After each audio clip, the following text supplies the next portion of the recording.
Hi everybody, my name is Jeff Zimpel, and I just want to start by thanking ARTS4ALL for hosting me for this session.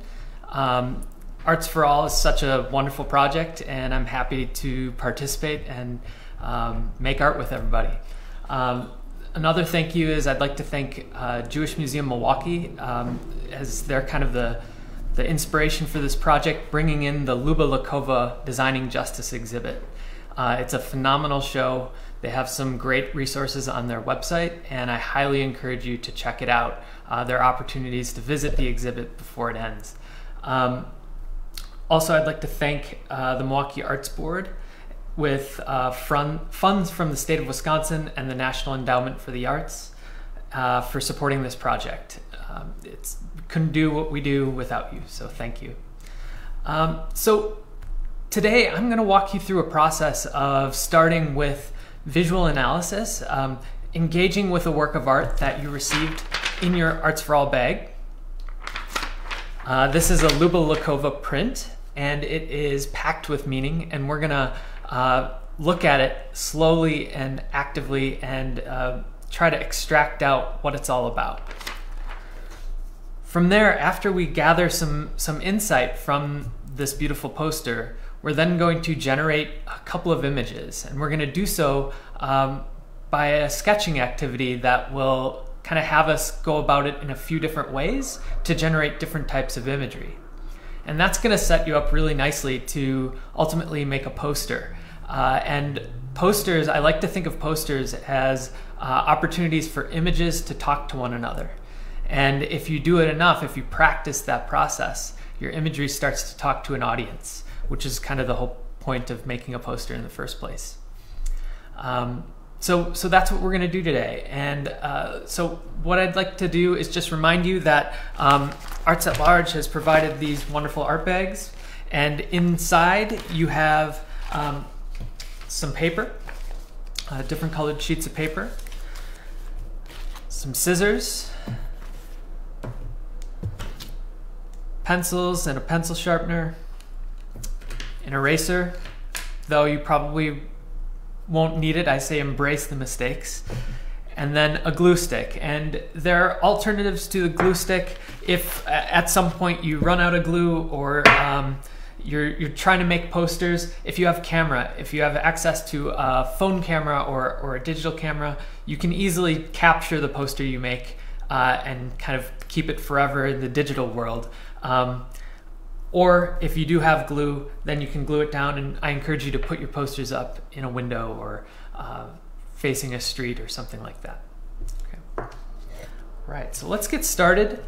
You will need your, there we go. Good to go. You'll need your Luba Lakova poster, and when I look at any work of art or design, I try to work through steps to understand what's going on. And that process of visual analysis will allow me to learn how I can then make my own imagery and artwork.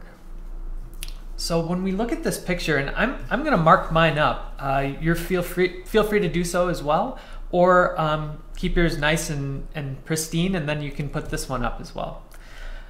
So what I do when I look at a work of art is first just observe all of the wonderful things going on. So when I look at this poster, I see first and foremost I'm struck by the blue color, the blue background. And the imagery that's kind of riding in the center of the page is white, and what's nice about that is it creates really nice contrast so that it's very easy to see this imagery. I also noticed there's a signature up on the top left. That's Luba Lakova's mark that she was here. She made this image and put it into the world. I also noticed that there's this dove image, a bird image, and that's really powerful because that makes me think of a bunch of different ideas. It conjures ideas in my head. Inside the bird, there are all sorts of other images. The bird is made up of mini images, and when I look at them, I notice that they seem to be some machines, and in this case, war machines. There are tanks, there are fighter planes, there are what look like soldiers, what look like missiles or bombs. This looks like a mushroom cloud, so like an explosion. So it's really kind of intense imagery, but it's held together within this bird form. So that's kind of an interesting back and forth that's going on. So see if you can just take a second to notice if there's anything else that stands out to you.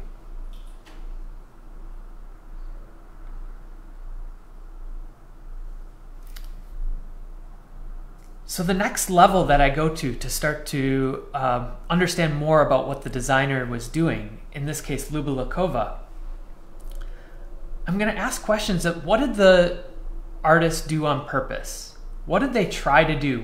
How did they use their skill to make something happen on this page? And that's where we get really important and powerful language called the elements and principles of design. Things like color, line, shape. And just from those three, I can see the color, which we've already talked about, is this nice calming blue. I associate blue with water or sky and kind of think calm thoughts. White also kind of has this calming effect to it. It seems to just float there in the blue background like a cloud. What about lines? Well, this doesn't have like it doesn't look like it's hand drawn, but all the lines are kind of coming together to make up these shapes. And because there's so many different types of shapes in here, the lines do kind of move in different ways and create a lot of interesting movement inside the dove. But outside the dove, it's very calm and quiet. And then, of course, there is this beautiful shape of the bird. And when I've asked people about this bird form, I ask them, what do you think the bird's doing right now? Is it taking off? Is it landing? Is it in mid-flight? Is it presenting itself to an audience? There's all sorts of ways to look at this. And the designer did this on purpose. They arranged it according to the message that they wanted to communicate.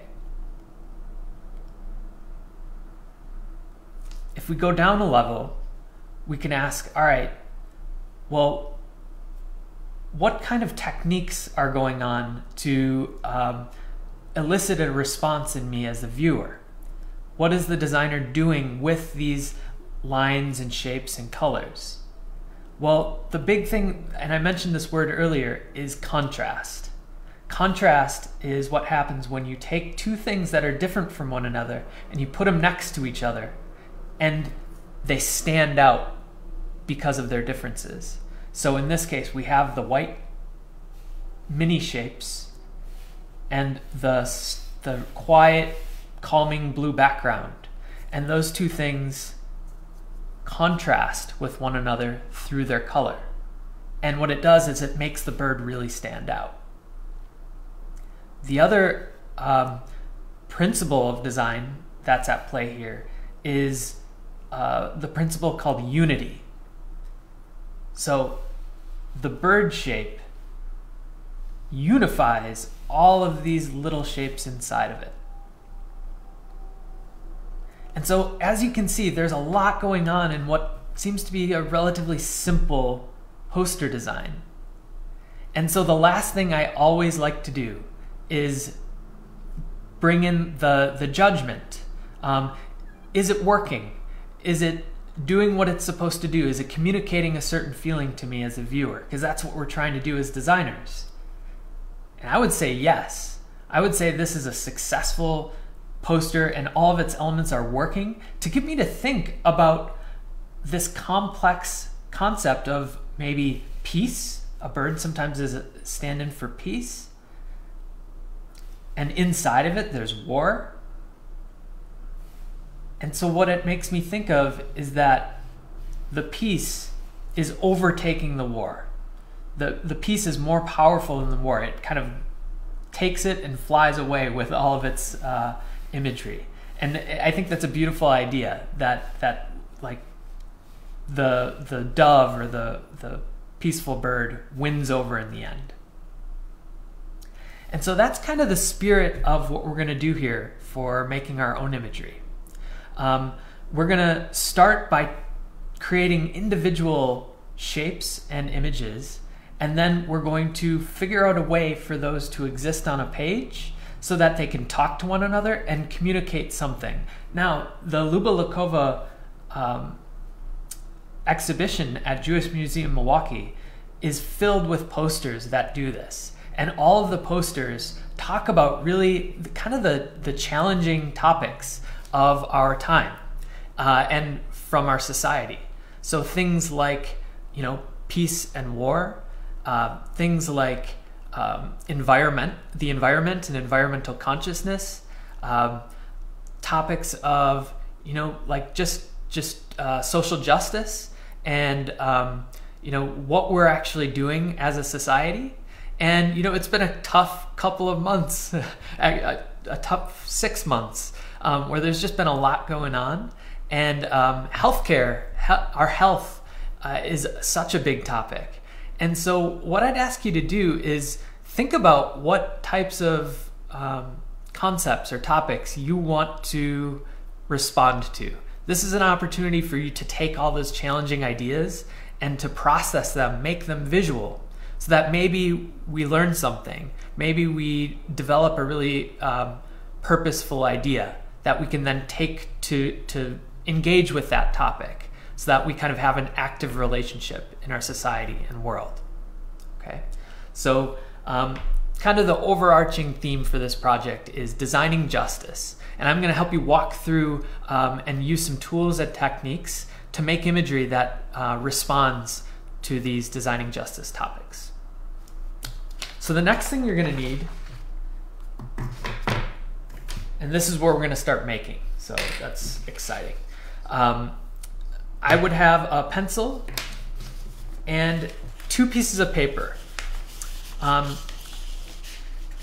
You're going to use 2 different pieces of paper. I'm going to use the black paper as a background because it just will stand out really nicely so that everybody can see it through the camera. And so I'd suggest trying to take one of the lighter pieces of paper to start, and this is what we're going to generate our imagery on, and then we'll put it against maybe one of the darker colors so that we can, again, create that contrast so that our viewers can easily see it. Okay, so I'm going to work with this color piece of paper and grab my pencil. And before we get started, what I'd like you to do is warm up. Anytime we make artwork, I think it's really important that we get into the right headspace and the right kind of feel to make something really powerful. And the way I like to do that is in 3 different ways. The first way we already did. We woke up our eyes, right? We looked at that Luba Lakova poster, and now our eyes are ready to see and activate, and will point us in the right direction when we're trying to make our own imagery. The next thing is to wake up our hands. Our hands are our main tools, and Luba Lakova, the designer that I keep talking about, she features hands in a lot of her posters, and the hands move and direct and express great feelings and ideas. And so before we get started, I think it's really important to just stretch out your hands, like rub them, get the blood moving in them, stretch them, right? And just get ready, because your hands are going to be activated throughout this process. All right. And the last way I like to warm up is with breath. When I first started making art, I was so nervous about making things that weren't good enough or didn't look the way I wanted them to look. And when that happens, my breath is up at the top of my chest, and it's faster and shorter and less nutritious. Art making breath is deep breath. It exists at the bottom of our lungs, right? And so just take a minute and take a couple really deep breaths.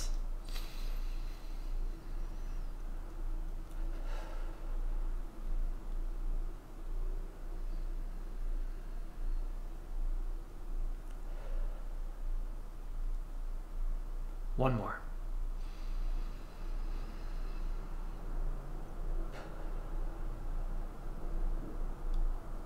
All right, I'm ready to make some work.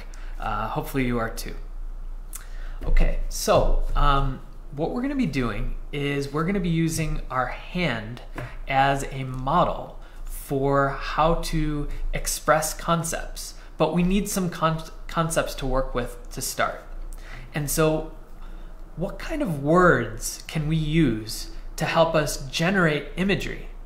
What kind of words help us see images in our head? Now, I'm going to work around the concept of designing justice. And so I'm thinking about words that I think about some of the beautiful gatherings that safely happened over the summer, where people got together and kind of lent their voice. So this concept of like lend your voice is a really powerful concept that I can kind of see in my head. Another one is lend a hand. You know, bring hands together and you can accomplish a lot. Another one would be like, you know, peace. Peace is a great concept that we can easily visualize. This idea of being in solidarity, right? And lending your hand to the cause, sort of thing. There's this idea of being welcoming or nurturing, you know? And so I'd like you to develop some words that you can easily see in your head that are kind of in the spirit of these concepts we're thinking about. So I'm just going to create a quick list of some of these words, and this is going to be my toolkit as I go on to create imagery. Okay, so the first one I'm going to put down is the phrase lend a hand.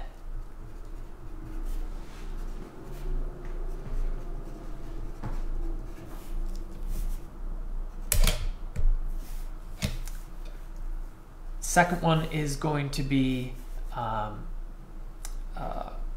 rise up.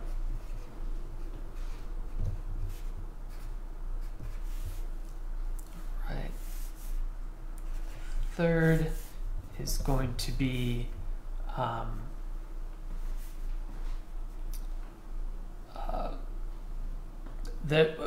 place that I really like to go for some of these concepts are like music and lyrics. There's such wonderful musicians who come up with some of these ideas and create really powerful lyrics that help rally an entire group of people, a whole community. And one of my favorite musicians that is featured on the Designing Justice MKE Spotify playlist, by the way, that's part of our curriculum at the Jewish Museum Milwaukee, is Bob Dylan. And he's got this great lyric in the song "The Times They Are A-Changin'" that is, you better start swimming or you'll sink like a stone. This idea of getting active and participating. So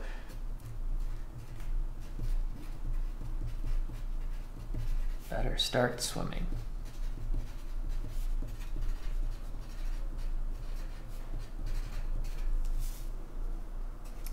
Think of a change is gonna come.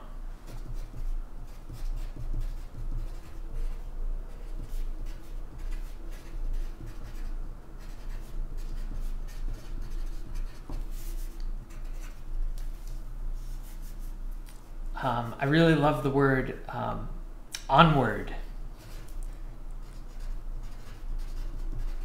Of course, that has an exclamation point.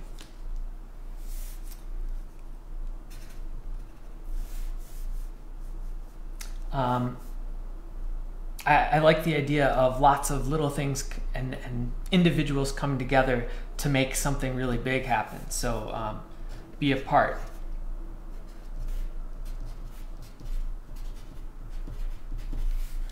Okay, so we've got some different concepts here, and you can generate your own. Hopefully you're creating a list of your own words or images. Here's another one, just as a single word.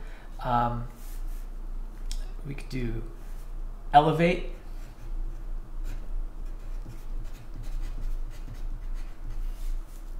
That's connected to this rise up. So I can keep going on my list eventually, but for right now, I'd like you to grab another piece of paper, and this is going to be your first image that you're going to make. And what it's going to do is we're going to interpret these words or phrases and make a visual. But that can be kind of daunting because some of these are kind of abstract. It's hard to imagine an image directly out of one of these.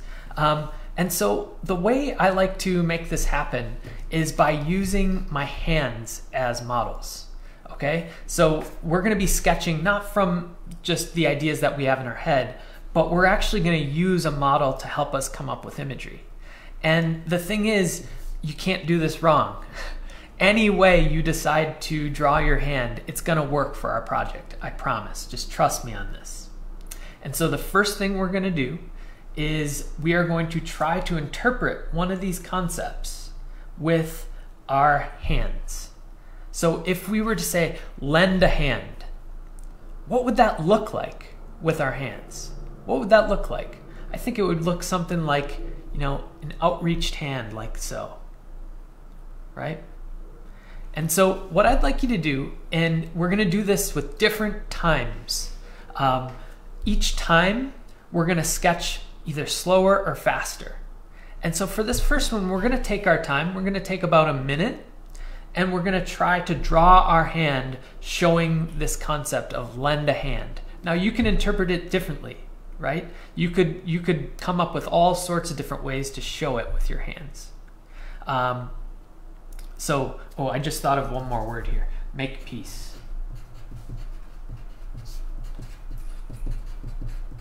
There we go. That's another one that I want to do later.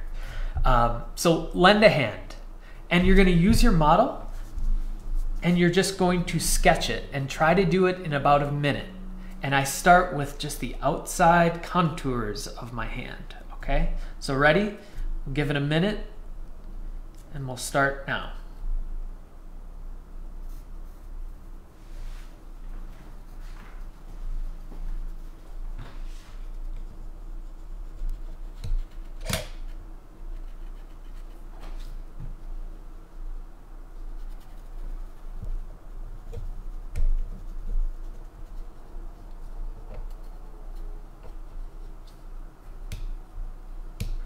I'm taking my time.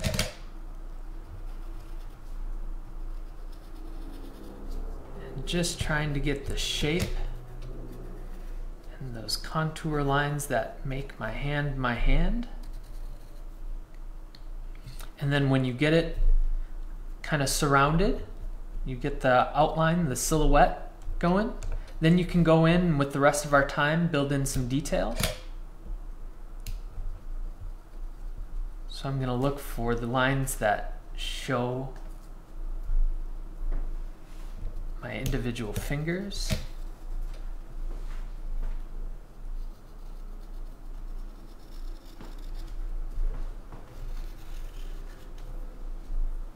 Right? And that's about a minute.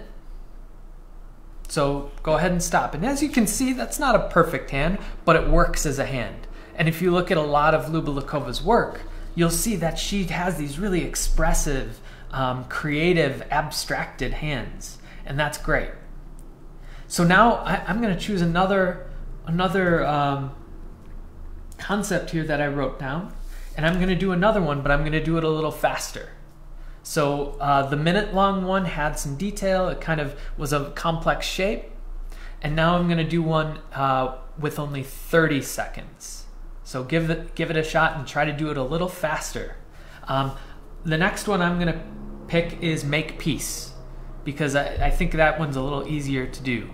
And so I've got my model, and you can either choose another piece of paper, Or I'm gonna stick with the same color for now and try to fit as many hands on this piece as I can. All right, so let's try it.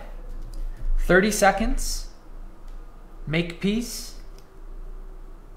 and go.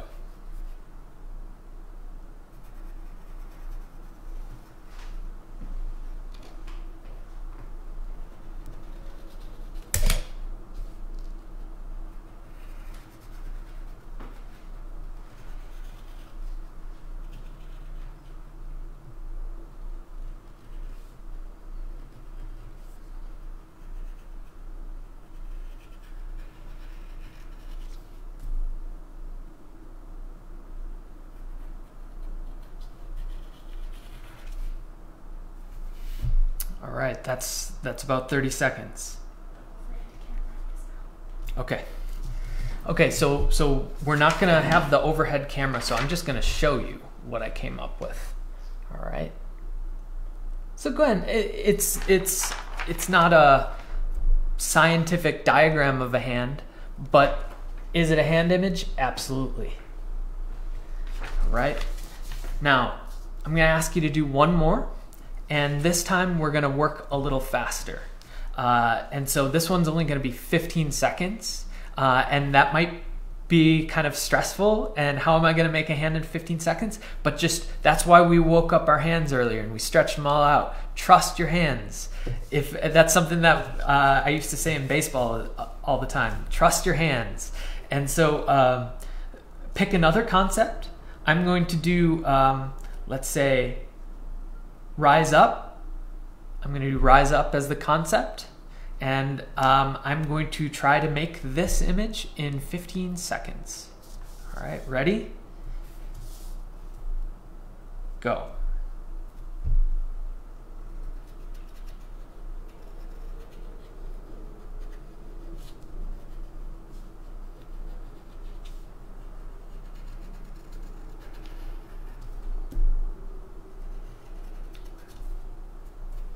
Right. Quick, get some lines in here. All right, so now we just generated 3 images that have the potential to be subject matter or content for our poster design. And so this is where the scissors come in. And ultimately, as you can see, I've got my different images, and they're made with different levels of detail. You can either work on a little more detail, or I would say just take these and start to populate your poster. And so this is where we're gonna need our background image again. And we're using paper to make this poster. Luba would use different ways of creating hers, either screen printing or computer design software. But I like her style because it's very clean lines and it looks like it's actually cut out of paper, and all the pieces come together to make up these really wonderful posters. And so now we're going to cut out our imagery. And the nice thing about this is you do not have to stick to your lines. You can use them as a guide, but it doesn't need to be perfect. Actually,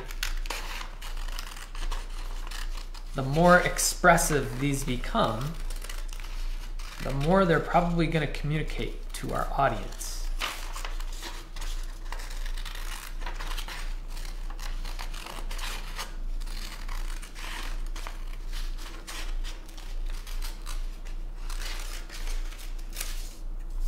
Right.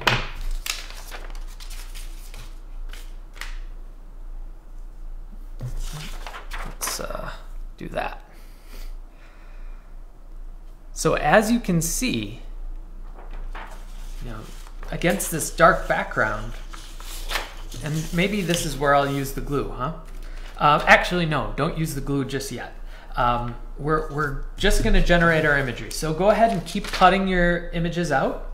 If, let's say, you feel like you get inspired and you have another way that you can contort your hand and show a different thing, then by all means, sketch it out, and you can always have more imagery than just our 3. But I'm going to go through and I'm going to cut these hands out.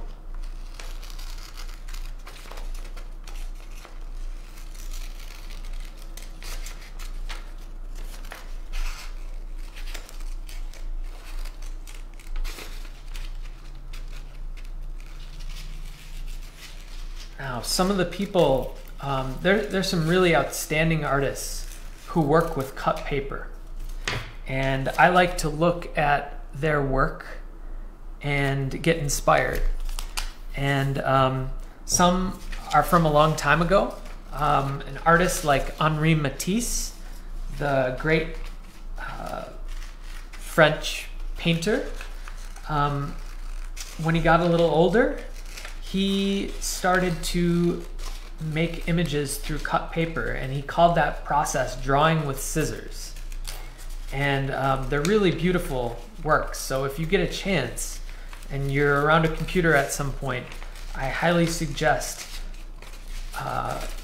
searching for Henri. It's spelled Henri.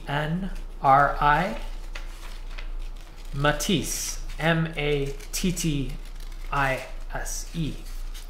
And then after that, paper cuts. And you will see how somebody really explored the potential of cut paper. And I go to his work all the time to get inspired. Okay, there's my lend a hand, which is cool. Now you can make the decision to have this imagery with your pencil marks up, or if you flip it around, they'll look a little more like Lubalikova's work with these clean edges and these clean kind of sharp looking shapes, right? Okay. And I want to take this moment to talk about different types of hands, right? Some of you out there might be very young, and so you have small hands. And so those small hands do certain things and communicate in different ways that my hands just won't do. I know for a fact there are some elders on this Zoom or on this Facebook Live session. First of all, thank you for joining us. Hopefully you're having a good time. But as we age, our hands start to show that you know, we work with our hands, we make things with our hands, and so over time our hands become more and more expressive. They kind of hold all of the things, all of the memories of the things we did and the things we made and the things we worked on. And so as we age, our hands communicate more. I hope you have a chance to show that in your paper cuts. If your hands are very expressive, if they have a lot of, you know, I have a couple scars, that just shows that I've done some things and that I've, you know, made some mistakes. But if we can show some of that in our poster designs, they'll start to communicate more from us as individuals. Right now, I'd say my hands are pretty general, and that's fine. I want to speak to a general audience. And so here I have 3 different hands against my black paper. And now comes the fun part for me. This is where the images start to talk to one another. And I get to decide how to compose them. And designers like Lubalikova do this all the time. A lot of their job is first part generating imagery, but then the second part composing it. And that's where you get to kind of tell a story. And so what I'm gonna try here is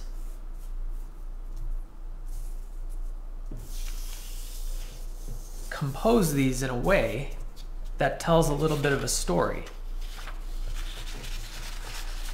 And I have my lend a hand at the bottom, and it's holding the peace hand, and right next to it, coming off the side, is the rise up hand. And so, you know, these can create a little bit of an equation or like a sentence in imagery. And depending on where we place them, they'll all mean different things. And so I don't know what kind of hands you cut out and designed, but arrange them in a way that tells a story or makes a statement. All right? And then when you find a good one, when you find one that you think works, this is the time where you can either, if you have access to a phone that has a camera on it, you can take a picture. All right? Or we can use our glue stick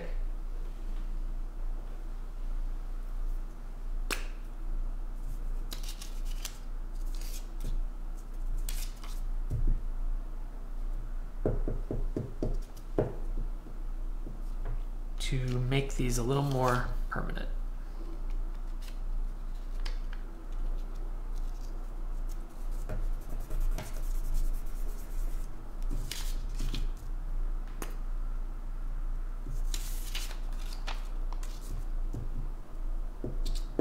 And with the glue, you don't have to go overboard with it. You don't need that much. Just enough to kind of cover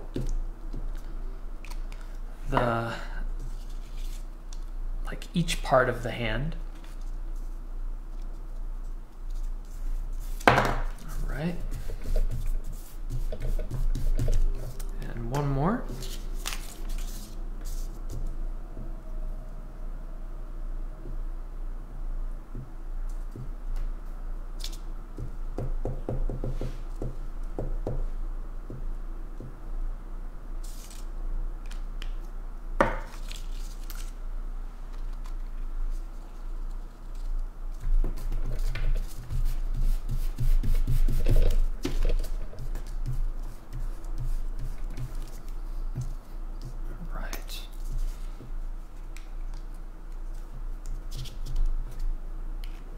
And sometimes if you don't get the glue right the first time, if you don't cover enough of it, the edges might pop up. Then you can just go in and hit the edges a little bit with a little more glue to make sure that it sticks. Okay. Now, there is my initial composition. So the hands coming in, raising up the rise up fist, and then the make peace is just kind of resting over here on all of that. And so this is cool. This is a good start. And the imagery is starting to talk to one another. But now we're going to loosen up a little more. And this is where that concept of drawing with scissors really comes in. And I like to use as much of my paper as I can. I don't want to waste any. And so what I do is I just take a little piece of it, and this is where I can start to add some extra pieces and some extra flourishes to help move the viewer throughout the composition. And so I want to give this impression that, you know, this hand here is lending a hand and it's rising, it's helping the rise up do just that, rise up. And so what I'm going to do is, with little accent pieces, you know, what says rise up better than an arrow pointing up? And I'm not going to draw this out. I'm just going to kind of use my scissors to explore the paper. We know what an arrow looks like, right?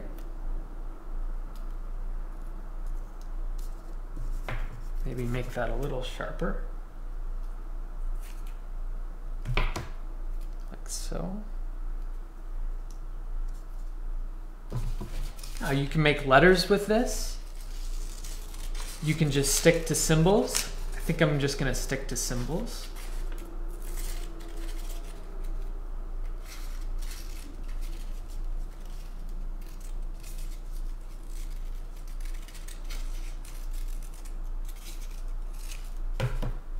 Here's another one.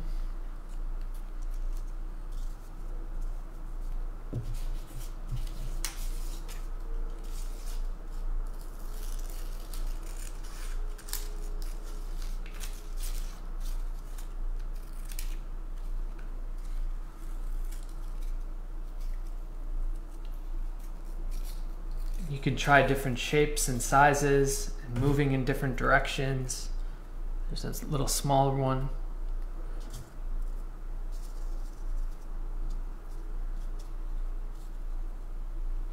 And when you get a few things going, you can compose them in different ways. And I say experiment with your composition. Try different ways of arranging these things. I kind of like how my arrows are fitting in between the hands. And there's a little space for a couple more.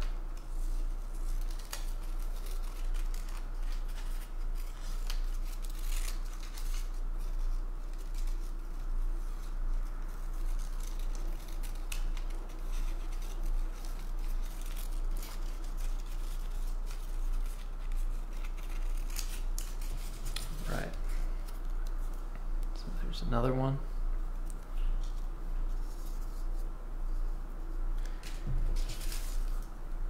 Really, all my poster about here is encouraging the spirit of rising up and standing up for something that you're really believing in. There's a cause that you want to participate in. This is that poster that encourages you to follow that impulse. Participate in something bigger than yourself.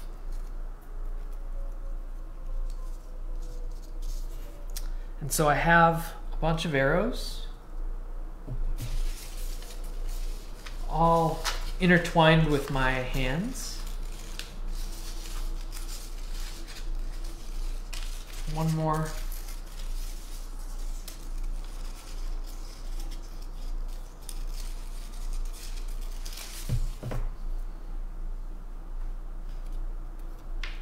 There we go, that's looking pretty good. And so now I'm just going to glue those down.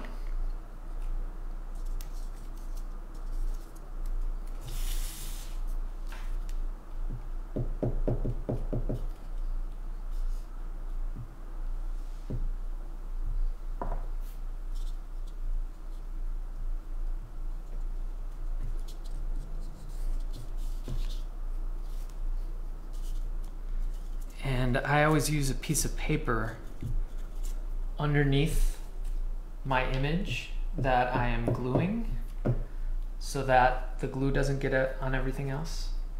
It's only going on my paper.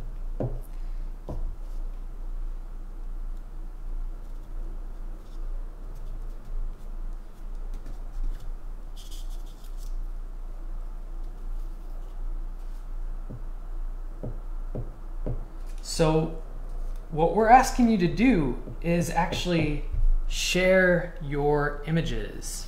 And so we're gonna have a way, we'll eventually send out a reminder of a place where you can send pictures of your posters, because Jewish Museum Milwaukee is going to be doing an online gallery of work inspired by Luba Lakova and her process, and inspired from the concepts of designing justice. And we're going to have a giant exhibition, online of course, and it's going to have people from all over and all different ages, so everybody is welcome to participate. And so you will, the key is going to be to take a picture of your poster and look for that reminder of where you can upload it, and we will figure out who uploaded what and make sure your name's on it and put it as part of our community online gallery. All right, I've got one more here.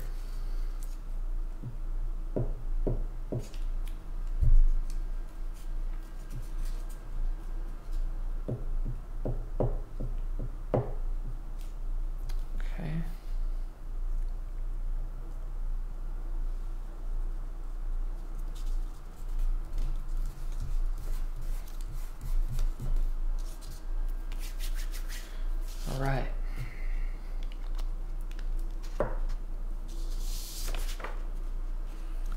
So here we go. Maybe you're still working on yours. That's great. Keep it going.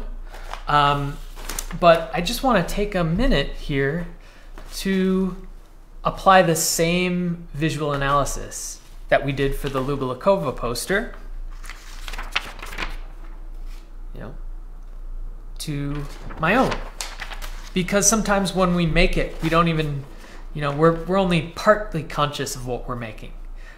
Sometimes there are happy accidents in all different ways that you can kind of see your own work in different ways. And what I'm noticing here is that there just seems to be this really powerful upward movement, but it's not perfectly moving in the same direction. It kind of meanders, and this hand kind of juts in from the side. And it looks like a variety of different hands. But one thing I could do, because right now it just kind of, it's one color on top of the black background. Maybe I want to diversify my imagery a little bit and show that there are other options. This is part of that reflective process. As we go through and we're making something, if we take a second to look at it and see what's going on, we'll notice that everything kind of looks the same right now. I want to show that there's difference in this equation. There's a multitude of hands coming in to lend a hand to one another and to rise up for a cause. And so I'm going to make a few more hands using different sheets of paper, different colors, and add that to the mix as well. This time I'm going to try to make a hand that I don't draw out first. And this is that true drawing with scissors that might cause for some interesting abstractions. So let's see, what kind of hand could I do? I've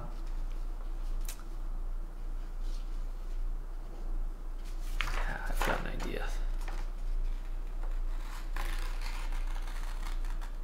What if I had one that's pointing up, that's following with this upward energy, and I have somebody pointing up to the sky? I like that, so I'm going to give that a shot. Maybe I'm just going to take a look at my model hand a little bit, maybe just do a very light sketch.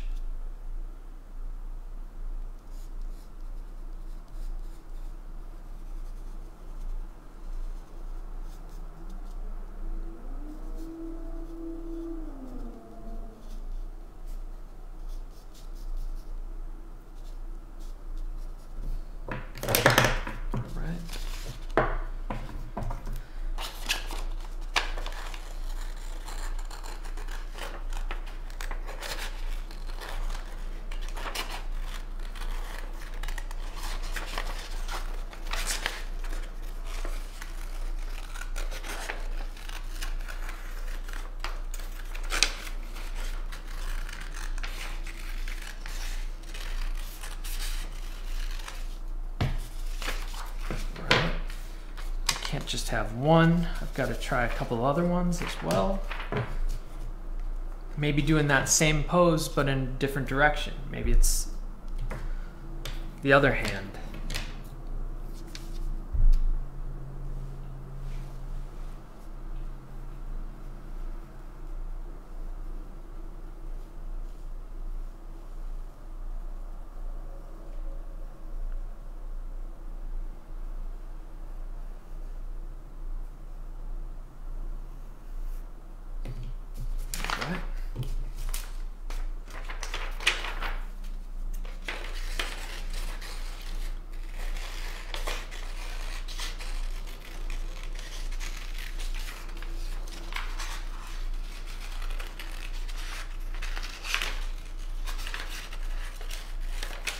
And so what you'll notice is that even though I glued those first ones down, I can keep changing my poster. And it can continue to evolve and become a different type of thing each time I add new elements on there. Okay.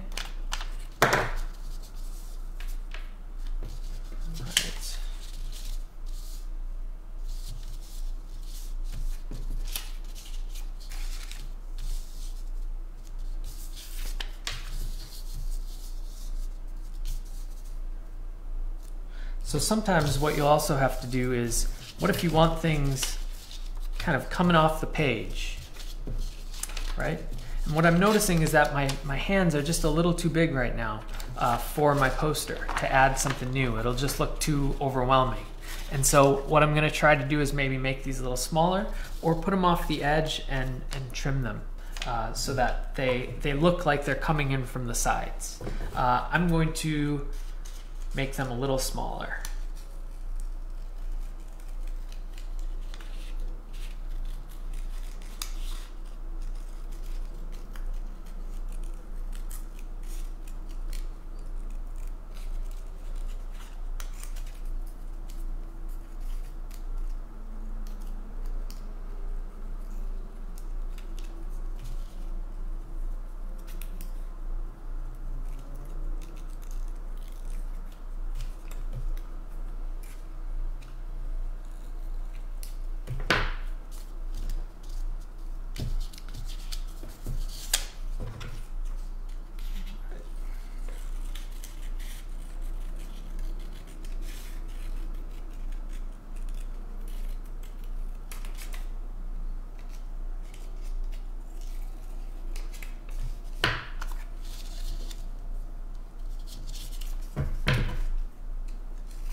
So I encourage you to just keep exploring with imagery. Use your paper, really try to think about ways you can tell different stories. If you bring another color in, that almost adds to the conversation that's happening on the page. I'm just gonna leave you with this one because it kind of is the spirit of what I was after to begin with. And I'm gonna take a picture of it. I'm going to continue to add things to it and take pictures along the way. And every once in a while, I encourage you to stop, break it down like we did with the Luba-Lakova piece, and see your own work with fresh eyes each time. All right? So, and there's some really kind of cool varieties of colorful paper that we have as we're making these that can really kind of change the whole look of this as we continue to add. So I'm gonna keep cutting, but I think I will leave you with that. Again, thank you to Arts at Large. Thank you to the Wisconsin Arts Board and the National Endowment for the Arts, the Milwaukee Arts Board, and please, please, please check out Luba-Lakova Designing Justice at the Jewish Museum Milwaukee, and take a look at all of the other posters that she made. There is also a curriculum that we made that is for teachers and students, where you can participate in kind of a longer term process of going through the steps of engaging with Luba-Lakova's work, and then ultimately making a large scale poster. I will be back on the 19th to take this further, and what we're going to do is we're going to start to think about a larger scale poster design. This one is kind of a few images that are kind of talking with one another. Well, what happens when we have a larger scale concept? What happens if we try to interpret a song or a poem or an event? And so for this next session, we're just going to take the same principles and apply them a little bit further. All right. Thank you.